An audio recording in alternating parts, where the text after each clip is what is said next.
ल अर्को क्वेसन छ हाम्रो क्वेसन नम्बर 29 है। यहाँ हेर्न सक्नुहुन्छ क्वेसन नम्बर 29 मा छ। यो क्वेसन चाहिँ one of the famous question पनि हो, एक्जाममा आइरहेको हुन्छ है। कुनै क्वेसन गाह्रो क्वेसन, कुनै फेमस क्वेसन। यो क्वेसन सुरुवात गर्दा चाहिँ एक्ज्याक्टली यहाँ एलएचएस नआरएचएस कहीँबाट गर्दाखेरि हामीलाई फेभरेबल हुँदैन के। यो क्वेसन गर्नलाई सबैभन्दा पहिला चाहिँ हामीलाई फर्मुला थाहा हुनुपर्छ। यसको फर्मुला के हो थाहा छ? यो के हो? एक्सपोनेन्शियल। एक्सपोनेन्शियलको फर्मुला के हो? यहाँ अथवा यहाँ एक्सै थप्दिएँ ल मैले। यसको फर्मुला के हो? 1 + x / 1 factorial plus x square / 2 factorial plus x³ / 3 factorial हो, plus x4 / 4 factorial plus x5 / 5 factorial, यसरी हो। त्यसरी नै x को ठाउँमा 1 हाल्ने भने के हो? 1 + 1 / 1 फ्याक्टोरियल प्लस 1 / 2 फ्याक्टोरियल प्लस के हो? 1 / 3 factorial plus 1 / 4 factorial plus 1 / 5 factorial हो। ल अब हामीले यदि यसलाई -1 हाल्ने हो भने चाहिँ के हुन्छ होला हेरौँ ल। x को ठाउँमा -1 हाल्ने हो भने चाहिँ के हुन्छ होला? 1 यहाँनिर के हुन्छ? x को ठाउँमा -1 हाल्दाखेरि त यहाँ -1 भयो, -1 / 1 फ्याक्टोरियल हो। यहाँ फेरि -1 हाल्दा के हुन्छ त? x को x यो जुन x छ नि, यसको ठाउँमा -1 हालेको है, -1 को स्क्वायर त फेरि यहाँ के हुन्छ? प्लस हुन्छ, विचार गर्ने। यहाँ तर के हुन्छ फेरि? -1 को क्युब त फेरि माइनस हुन्छ हो। यहाँ फेरि प्लस हुन्छ, यहाँ फेरि माइनस हुन्छ। यति कुरा बुझियो हो। अब यसलाई इक्वेसन 1 मानिदिउँ, यसलाई 2 मानिदिउँ ल। एडिङ 1 and 2 यो दुईटा एड गर्दा के हुन्छ? यो दुईटा एड गर्दा यसलाई एक्सपोनेन्शियल प्लस एक्सपोनेन्शियलको पावर -1 भन्नुम है। यो एड गर्दा के हुन्छ? लु गरौँ। यो 1 मा 1 जोडिदा के हुन्छ? 1 मा 1 जोडिदा 2 हुन्छ। अब यो र यो जोडिदा के हुन्छ? यो 1 / 1 फ्याक्टोरियल -1 / 1 फ्याक्टोरियल के हुन्छ? यो काटिन्छ जोडिदा हो। फेरि यो दुईटा जोडिदा के हुन्छ? 1 / 2 फ्याक्टोरियल प्लस 1 / 2 फ्याक्टोरियल भनेको माथिको 1 र मुनिको 1 जोडिन्छ, के हुन्छ? प्लस 2 / 2 फ्याक्टोरियल हुन्छ। फेरि प्लस 1 / 3 फ्याक्टोरियल र -1 / 3 फ्याक्टोरियल काटिन्छ हो। प्लस 1 / 4 फ्याक्टोरियल प्लस 1 / 4 फ्याक्टोरियल भनेको माथिको 1 र माथिको 1 जोडिदा के हुन्छ? 2 / 4 फ्याक्टोरियल। त्यसरी नै यो 5 काटिन्छ हो कि हैन? यति हुन्छ। ल सपोज अब यहाँनिर हामीले 2 कमन लियौँ भने के हुन्छ? 1 + 1 / 2 फ्याक्टोरियल प्लस 1 / 4 फ्याक्टोरियल हुन्छ।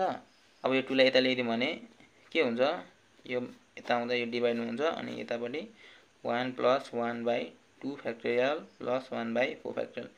यो किन निकालेको होला त? काम नदाम, न एलएचएस गर्छ न आरएचएस गर्छ, लाटो जस्तो एकैचोटि यहाँ के गरिरहेछ, किन निकालेको थाहा छ?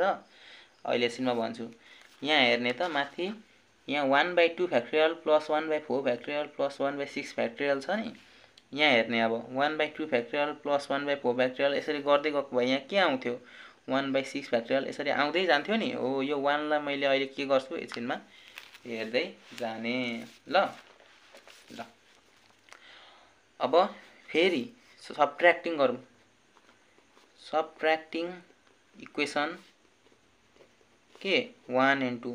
अब यो दुईटालाई सबट्र्याक्ट गरौँ भने चाहिँ के हुन्छ होला? फेरि हेर्ने -1 = ल यो दुईटालाई सबट्र्याक्ट गरिदिने, यसलाई र यसलाई 1 मा 1 सबट्र्याक्ट गरौँ भने खेल खतम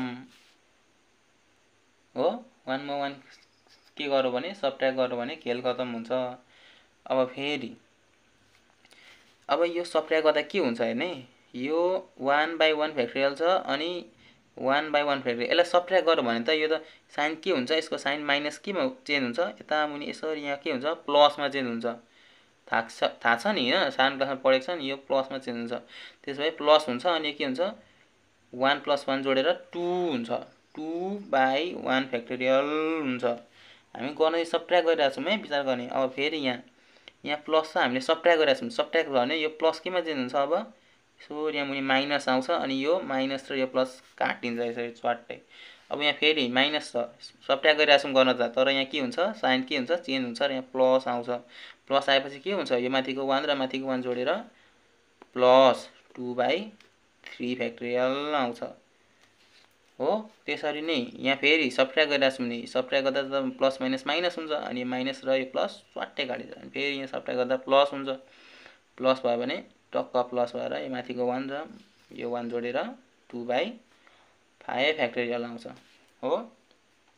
ल अब यसलाई गरौँ, यहाँबाट नि अहिलेको जस्तै 2 कमन तानौँ अनि 1/1 factorial plus 1/3 factorial plus 1/5 factorial गरौँ अनि यो 2 लाई यता ल्याइदिउँ भनेको यो मल्टिप्लाईमा छ यता आउँदा डिभाइडमा हुन्छ equal to 1/1 factorial plus 1/3 factorial plus 1/5 factorial. अब चाहिँ यो किन गरेको चाहिँ म यो चाहिँ ठ्याक्कै भन्छु किनभने यहाँ हेर्नु त 1/1 factorial plus 1/3 factorial plus 1/5 factorial भनेको के रहेछ यहाँ माथि हेर्ने 1/1 factorial plus 1/3 factorial plus 1/5 factorial plus dot dot भनेको के रहेछ एक्सपोनेन्शियल माइनस 1/एक्सपोनेन्शियल/2 यो रहेछ नि हो। ठ्याक्कै यति कुरा बुझ्ने। ल यसलाई 3 लेख्दिउँ यसलाई 4 लेख्दिउँ। र अब मात्रै के गर्ने हामी ठ्याक्कै एलएचएस तिर गर्ने। ल एलएचएस गरौँ ल। अर्को पेपर ल्याएँ मैले एलएचएस गरौँ। अब चाहिँ ठ्याक्कै एलएचएस गर्दाखेरि प्याट्टै बुझिन्छ नि त। ल अब एलएचएस गरौँ। एलएचएस गर्दाखेरि के छ यहाँ 1/2 factorial plus 1/4 factorial plus 1/6 factorial plus dot dot by मुनि के छ यो फ्याक्टोरियल हो है मेरो, यहाँ 6 जस्तो देखिन्छ घरिघरि। ल मुनि फेरि 1/1 factorial plus 1/3 factorial plus 1/5 factorial plus dot dot हो। ल अब यो माथिको सुन छ नि 1/2 फ्याक्टोरियल, यदि यो 1/2 फ्याक्टोरियल यो 1 लाई चाहिँ सपोज यसो गर्दा पनि हुन्छ नि त। हामीले हेर्नु त इन इक्वेसन 3 डाइरेक्ट लेखौँ ल।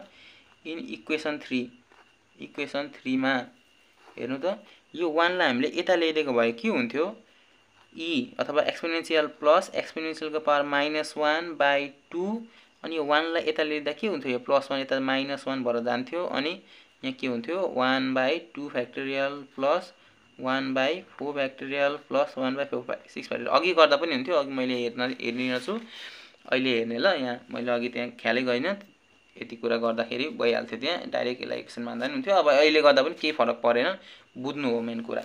ल बुझ्यो होला भन्ने मलाई आश है। ल अब यो ठ्याक्कै यो माथिलाई यसलाई के गरौँ नाउ लेखेर अब हेर्ने त यो माथिको 1/2 फ्याक्टोरियल 1/4 फ्याक्टोरियल प्लस 1/6 फ्याक्टोरियललाई के लेख्न पाइने रहेछ 1/2 फ्याक्टोरियल प्लस 1/4 फ्याक्टोरियल प्लस 1/6 फ्याक्टोरियललाई के लेख्न पाइने रहेछ यो लेख्न पाइने रहेछ ड्याङ्गै हो। त्यसपछि माथिकोलाई के लेख्न पाइयो एक्सपोनेन्शियल प्लस एक्सपोनेन्शियलको पावर -1/2 -1 लेख्न पाइयो बाई हो। त्यसो भए यसलाई पनि 4 मानिदिराखौँ ल। यसलाई 4 मानेर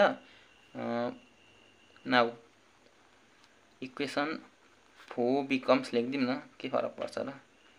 ल हो यति मान्यौँ। अब हेरौँ त बाई अब 1/1 factorial plus 1/3 factorial plus 1/5 factorial plus dot dot भनेको के हो यहाँ तल हेर्ने 1/1 factorial plus 1/3 factorial plus 1/5 factorial भनेको के हो ठ्याक्कै यो के लेख्न पाइयो अथवा एक्सपोनेन्शियलको पावर -1/2 लेख्न पाइयो ठ्याक्कैसँगले हो।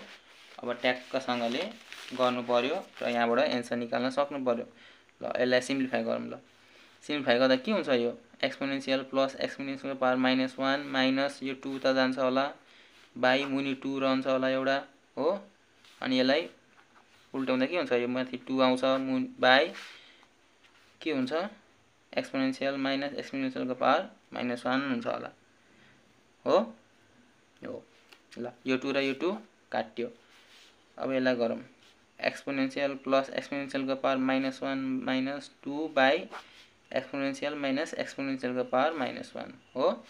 ल एक्सपोनेन्शियल प्लस हेर्ने है एक्सपोनेन्शियलको पावर -1 भनेको 1 बाई एक्सपोनेन्शियल हो यो -2 आइहाल्यो बाई यो फेरि एक्सपोनेन्शियल माइनस 1 बाई एक्सपोनेन्शियल यो पनि 1 बाई एक्सपोनेन्शियल हो कि होइन होला हो ल अब हामी यसलाई गरौँ के गरौँ सिम्प्लिफाई गरौँ कहाँ गरौँ यहाँ पनि अटेन भनेपछि यसलाई अलिकति यता गरौँ ल यहाँ गर्दा के हुन्छ e into e square plus 1 minus 2 into e 2e by यो e आउँछ मुनि फेरि यहाँ e स्क्वायर माइनस 1 आउँछ हो अब यसलाई सिम्प्लिफाई गर्दा के हुन्छ बाई मुनि पनि e आउँछ यो e र यो e क्यान्सल हुन्छ कि हुँदैन होला हुन्छ ल माथि हेर्ने त अब e square minus 2e plus 1 भनेको यो के को फर्मुलामा गइरहेछ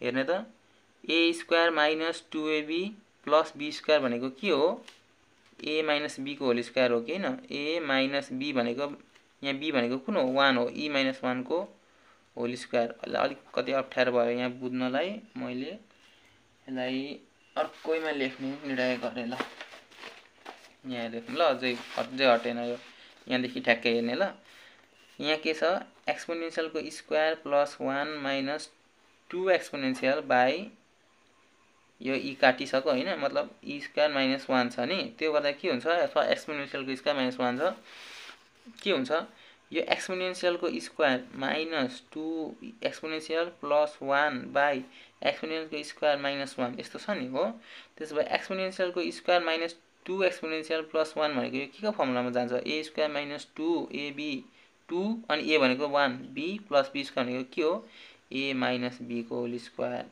हो त्यसो भए यहाँ मुनि के भयो a स्क्वायर माइनस 1 भयो अब माथि के भयो a माइनस 1 को होल स्क्वायर बाई मुनि के भयो मुनि हेर्ने त यो भनेको के हो e plus 1 exponential plus 1 exponential minus 1 भयो त्यसो भए एउटा बाटो लाग्यो हो त्यसो भए के भयो माथि एक्सपोनेन्शियल माइनस 1 माथि एउटा बाँकी रह्यो मुनि एक्सपोनेन्शियल प्लस 1 बाँकी रह्यो जुन चाहिँ हाम्रो के हो रिक्वायर्ड एन्सर हो यसको लागि हामीले 3 पेज युज गर्यौं ल हेर्ने ल सबैभन्दा पहिला यहाँबाट हामीले थोरै फर्मुला डिराइभ गर्यौं मजाले हेर्ने यहाँबाट फर्मुला डिराइभ भयो अनि सेकेन्डमा हामीले यो एलएचएस मा यो फर्मुलालाई के गर्यौं युज गर्यौं अनि यसलाई सिम्प्लिफाई गर्दै जाँदाखेरि यसमा पनि हटेन अनि मैले यसमा गरेर हाम्रो रिक्वायर्ड एन्सर हो नि त एक्सपोनेन्शियल माइनस कहाँ छ यहाँ छ exponential minus 1 by exponential plus 1 मैले हाम्रो रिक्वायर्ड एन्सर निकाल्दिएँ हो ल अर्को क्वेशन गरौँ